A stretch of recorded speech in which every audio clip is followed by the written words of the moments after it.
कहानी की शुरुआत सन 1172 से होती है, जहां हम उसे समय के नॉर्थ वेस्टर्न चीन को देखते हैं, जिसे उसे समय टैगोर किंगडम कहा जाता था। ये बहुत सारे मंगोलियन ट्राइब्स के ग्रुप रहते थे, जिनके लीडर्स को खान कहते थे। इंटरेस्ट के लीडर्स की आपस में बिल्कुल भी नहीं बनती थी, क्योंकि सभी को पावर्स की भूख थी, जिस वजह से इनकी आपस में लड़ाइयां होती, जिन दोनों तरफ के कई लोग मारे जाते। द मंगोलों की दुनिया में कोई नियम कानून नहीं होते थे, इसलिए इन्हें एक सुप्रीम खान की सख्त जरूरत थी, ताकि इनके सभी लोग एकजुट होकर रह सके। अगले सीन में हमें एक आदमी को दिखाया जाता है जिसका नाम यसुई था। ये सुई चीन के वेस्ट साइड का एक छोटा मोटा खान था। यसुई अपने आदमी और अपने बेटे तैमूर जिनके साथ एक सफर पर निकाला था, ताकि वो अपने बेटे के लिए पत्नी ढूंढ सके। फिर रात होते ही वो आराम करने के लिए अपने दोस्त के ड्राइवर रुक जाते हैं। फिर सुबह जब इमोजी ने अपने घोड़े पर रस्सी बंध रहा होता है, तो उसके पास एक लड़की आती है जिसका नाम बोरेट था। वह से उसका नाम पूछती है और यहाँ आने का कारण पूछती है, जिस पर टेमोजन अपना नाम बताता है और कहता है कि वो अपने पिता के साथ उसके लिए एक अच्छी सी पत्नी ढूंढने आया है। तभी बोलते उसे कहती है कि तुम्हें मुझसे ही शादी करनी चाहिए, और यह कहकर वहां से भाग जाती है। रात को तैमूर जिन जब अपने पिता से इस बारे में बात करता है, तो उसके पिता कहते हैं कि मुझे तुम्हारे लिए एक ऐसी वाइफ चाहिए जो सबसे ताकतवर टाइप से हो, लेकिन तभी कहता है कि मैं खुद ही अपने लिए लड़की ढूंढना चाहता हूं, जिस पर उसके पिता मान जाते हैं। अगली सुबह स्ट्रिप की सभी लड़कियों को लाइन में खड़ा करता है और उनके पैरों को गौर से देखता है, क्योंकि उन्हें लगता था कि मजबूत पैरों वाली लड़की ही अपने पति को खुश रख सकती है। इसके बाद मोजन एक एक करके सभी लड़कियों को देखता है और आखिर में बोट को ही पसंद करके अपनी पत्नी चुन लेता है। फिर उन दोनों की शादी हो जाती है, लेकिन उनकी टाइप के नियमानुसार वह आने वाले 5 सालों तक एक साथ में नहीं रह सकते थे। फिर जैसे ही उन लोगों का वहां से जाने का टाइम आता है, कोई नेकलेस गिफ्ट देता है और जल्दी ही वापस आने का वादा करता है, जिसके बाद वहां से वह लोग आगे के सफर के लिए रवाना हो जाते हैं। थोड़ा तय करने के बाद वो एक जगह पर आराम करने के लिए रुकते हैं, लेकिन इस बार वो थोड़े चौकन्ने, क्योंकि इस बार उनके ठीक सामने दूसरे खान के ट्राइब्स के लोग बैठे हुए थे। थोड़ी देर बाद वो खान दोस्ती का हाथ आगे बढ़ते हुए अपने एक आदमी को यसुई के लिए एक कटोरे में दूध देकर भेजता है। ये सुई वो दूध की कटोरी स्वीकार कर लेता है और बदले में उसके लिए भी एक दूध की कटोरी भेजता है। तभी ये सुई के आदमी उसे वो दूध पीने से पहले अपने किसी नौकर को पिलाने के लिए कहते हैं, लेकिन ये सुई ऐसा नहीं करता और वो दूध पी लेता है, ताकि वो सामने वाले खान का विश्वास जीत सके। वहीं दूसरी तरफ का खान भी ये सुई का भिजवाया हुआ दूध पी जाता है। कुछ समय बाद जब वो लोग आगे का सफर तय कर रहे होते हैं, तो अचानक रास्ते में ये सुई के साइन में बहुत तेज दर्द होने लगता है, जिसके कारण वह अपने घोड़े से नीचे गिरकर मार जाता है। यहाँ में पता चलता है कि उसे खान ने जो ये सुई के लिए दूध भिजवाया था उसमें जहर था। तभी तैमूर जी ने अपने पिता के पास आता है, लेकिन उसके साथ वाले लोग वहां से जाने की तैयारी कर लेते हैं, क्योंकि परंपरा के मुताबिक होने किसी ताकतवर और मजबूत लीडर दोनों ही फॉलो करना चाहिए। जिसके बाद इमोजी अपनी मैन के साथ अपने पिता का अंतिम संस्कार करता है। अगले सीन में हमें दिखाया जाता है कि ये सुई का सबसे खास सैनिक, जिसका नाम टाकुटा ही था, वो ये सुई की बहुत सारी भेद बकरी और उनके घर पर कब्जा कर लेता है, जिससे गुस्सा होकर तैमूर जिनकी मैन उसे बददुआ देते हुए कहती है कि तुम्हारी मौत मेरे बेटे के हाथों ही होगी, ये याद रखना। टर्बो सुनकर परेशान हो जाता है, इसलिए वो उसी वक्त इमोजी इनको मरने का फैसला करता है, लेकिन मंगोलों के रीति रिवाज के अनुसार वो किसी को भी मरने से पहले उसकी हाइट को अपने रथ के पहिए से नापते थे और कभी भी औरत और बच्चों को नहीं मारते थे। फिर जब तर्क उठाए तैमूर जिनकी हाइट नापता है, तो उसकी हाइट कम होने की वजह से वह बच जाता है। तभी टाकोटी अमेजिंग की मैन को कहता है कि अगले साल जब तैमूर जिनकी हाइट और उम्र दोनों बढ़ चुकी होगी, तो वह उसे मरने जरूर आएगा। अब सर्दी आ जाती है, कोई जगह नहीं होती, तभी उसे अपने पिता की कही हुई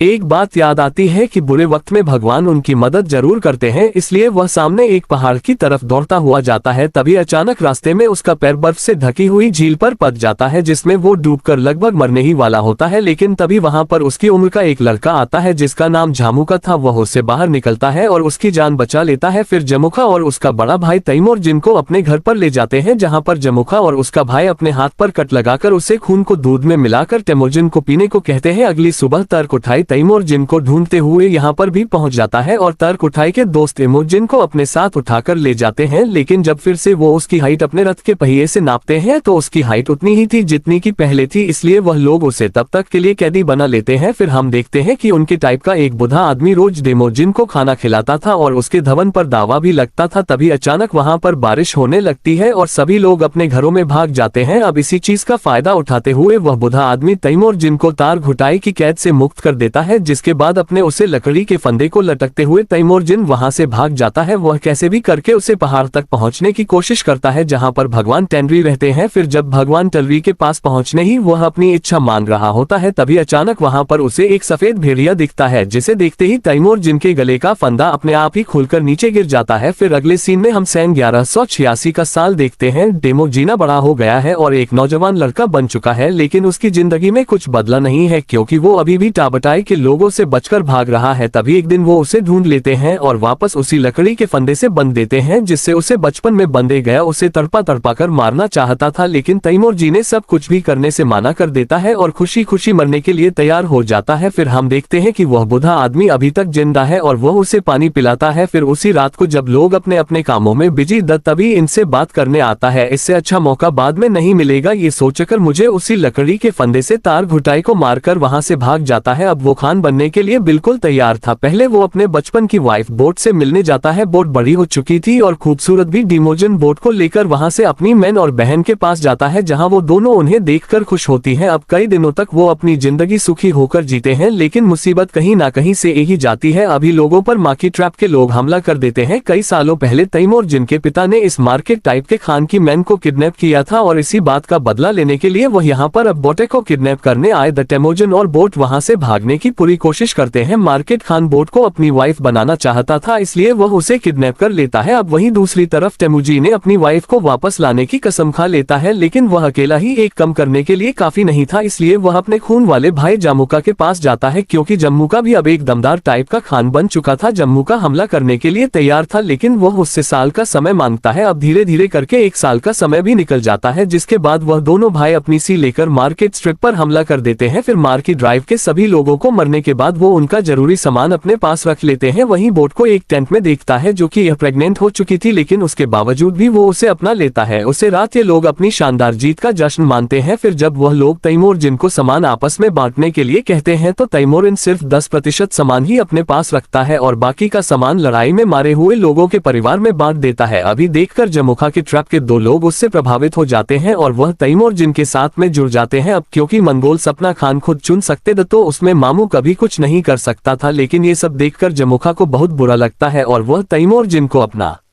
दुश्मन मानने लग जाता है। अगले सीन में जम्मुका के आदमियों को तैमूरजिन के आदमी घोड़े चुरा कर ले जाते हुए देख लेते हैं, जिससे वह गुस्से में आकर उन्हें मारना शुरू कर देते हैं, लेकिन पास में जाकर देखने पर उन्हें पता निकलता है कि मारे हुए लोगों में से एक जमुखा का भाई है। जैसे ही यह खबर जम्मू खटक पहुंचती है, वह टेमुजिन को मरने का फैसला करता है। वह आसपास के और खानों के ट्राइब से हाथ मिला लेता है और तैमूरजिन के हमला कर देता है। तैमूरजिन को पता था कि वो ये जंग इतने कम सैनिकों के साथ नहीं जीत पाएगा, इसलिए वो अपने टाइप के बच्चों और औरतों को वहां से भेज देता है और बाकी के लोगों को लड़ने के लिए कहता है। अब तैमूरजिन के लड़ने के बावजूद भी वो ये जंग हार जाता है। अब वह तैमूरजिन को गिजरेट हुए देखना चाहता था, इसलिए वह उसे किसी दूसरे टाइप के लोगों को बेच देता है जो कि उसे रेगिस्तान में बहुत दूर तक पैदल चलवेट है। फिर बहुत दूर तक चलने के बाद वो लोग एक शहर में पहुंच जाते हैं जहां टेंगो डेस्टिनी का राज था। वो तैमूरजिन को जमीन पर बिठाते हैं ताकि दूसरे लोग भी उसे खरीद सके। फिर एक दिन इस डेस्टिनी का राजा इसी बाजार में आया, उसको खरीदने के लिए राजी हो जाता है, लेकिन राजा के लोगों खरीदने से माना करते हैं, परंतु फिर भी वह खरीद लेता है। मेडिसिन में वो टाइम जिनको एक कल कोठरी में कैद करते हैं ताकि जो भी लोग वहां से गुजरे वह उसे देखकर जोर जोर से हंस सके। वही कल कोठरी में रोज एक मॉम काटा था, ज्वाइन से माफी मांगता था। एक दिन तैमूरजिन उसी मम के सामने एक शर्त रखता है कि अगर तुम मेरी पत्नी को ढूंढ लो तो मैं भविष्य में इस गांव को बिल्कुल भी नुकसान नहीं पहुंचाऊंगा। जिसके बाद वो रेगिस्तान के रास्ते से होते हुए बोर्टेक को ढूंढने निकल जाता है, लेकिन क्योंकि वो मूंग बुधा था और गर्मी भी तेज थी जिसके कारण वह मार जाता है। वहीं जब वोट वहां से गुजर रही थी तो उसे मॉम के पास से वही नेकलेस मिलता है जो उसे इमोजी ने दिया था और वह समझ जाती है कि मुझे अभी जिंदा है। ये देखते ही वह शहर की तरफ निकल जाती है जहां वो देखती है कि इमोजी ने पिंजरे में कैद है। वहां पर एक सिपाही को रिश्वत देकर तैमूरजिन को वहां से भाग ले जाती है। फिर बोट घरे जाते हैं जहां पर अब पूरा परिवार खुशी और शांति से रहने लगता है। तभी एक दिन से कहती है कि सभी मंगोल से एक जैसे ही होते हैं, सभी चोरी करते हैं, दूसरे को मार देते। मुझे इस बात का बुरा मान जाता है और अपने परिवार को छोड़कर वहां से चला जाता है। वह कसम कसम खाता है कि वो सभी टाइप्स को एकजुट करके एक नया मंगोल राज बनाएगा। अब चाहे इस कम के लिए उसे किसी की जान भी लेनी पड़े तो वो इस कम में पीछे नहीं हटेगा। यहाँ से सिम शिफ्ट होता है और हम देखते हैं साल 1196 को, जहाँ आप इमोजी ने सभी ट्रैक्स को एकजुट करके मंगोलों की एक बड़ी सी बना ली है। अब उसके राजा बनने के रास्ते में सिर्फ एक ही रुकावट है और वो है उसका भाई जम्मूखा। जम्मूखा के पास भी बहुत बड़ी सेना थी और वो अपनी पूरी सी के साथ लड़ाई करने के लिए मैदान में उतर चुके थे। टेमुजिन भाई होने के नाते जम्मूखा को समझाना चाहता था, लेकिन चौमुखा बिना कुछ सोचे समझे अपने सैनिकों को आक्रमण करने के लिए भेज देता है, जिसके कारण जम्मूखा के बहुत से सैनिक मारे जाते हैं। ये युद्ध कई घंटे तक चलता है और इस बटन से यह युद्ध जीत जाता है और उन्हें मरने की बजाय अपनी से भारती कर लेता है। फिर रात में जम्मूखा से बात करने बैठता है तो वो उसे बताता है कि अपना राज बड़ा करने का लालच उन्हें जिंदगी के इस मोड़ पर ले आया है जहां वो दोनों एक दूसरे के जान के दुश्मन बन चुके हैं। तभी जम्मूखा कहता है कि अगर मैं तुम्हारी जगह होता तो मैं तुम्हें उसी वक्त मार देता। अब तेमुजिन को जम्मूखा पर तरस आता है और वो उसे माफ करके वहां से कहीं दूर जाने को कहता है। इसके बाद हम बोट को देखते हैं जो कि तैमूर जिनसे मिलने आती है, जिन्हें देखकर वो बहुत खुश होता है। फिर यहाँ से सिम शिफ्ट होता है और हम तेमुजिन को सन 1206 में देखते हैं जो कि इस समय सभी मंगोज का खान बन चुका था। अब ये लोग उसे गेंगस खान के नाम से जाने लगे, जिसका दूसरा नाम चंगेज खान भी था। इसके बाद उसने पूरे टाइम गुड साम्राज्य का खत्म कर दिया था और इसी के साथ यह कहानी यही खत्म हो जाती है।